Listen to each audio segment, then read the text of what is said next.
Welcome to our channel. Today we how to install Netdata on a VPS for instant performance graphs. Easy tutorial step by step clearly. To install Netdata on your VPS, begin by accessing your server via SSH. Use the command SSH user at your _server IP. Replace user with your username and your _server IP with your server's IP address.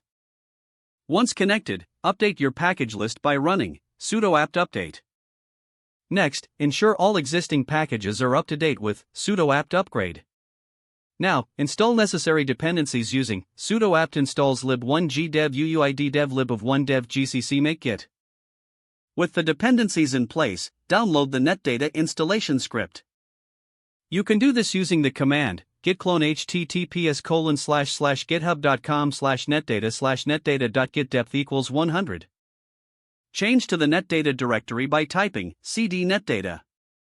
Now, to start the installation process, run sudo /netdatainstaller.sh. The script will automatically compile and install Netdata on your VPS. During this process, it may prompt you for confirmation to install certain dependencies. Simply follow the on-screen instructions to proceed. Once the installation is complete, Netdata will start automatically. You can access the Netdata dashboard via your web browser.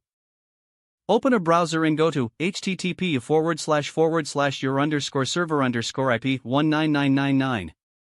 Replace your _server IP with your server's actual IP address. You should now see performance graphs displaying real-time data for your VPS. This powerful tool allows you to monitor resource usage, application performance, and more.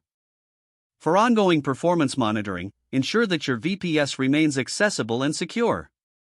Now you are ready to enjoy real-time insights into your server's performance. If the page does not load, refresh the browser or try again in a private or incognito window. Make sure you are using the correct email address, then retype it carefully to avoid small typos. If your password is not accepted, use the reset option and create a new strong password you can remember.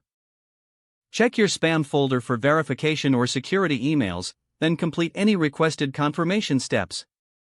Enable two-factor authentication if available to improve account security and reduce unauthorized access risk. After signing in, review your profile details so your contact information and settings are accurate and current. If you see an error message, note it down and try again after restarting your device and internet connection. Don't forget to like this video and subscribe to our channel for more step-by-step tech guides.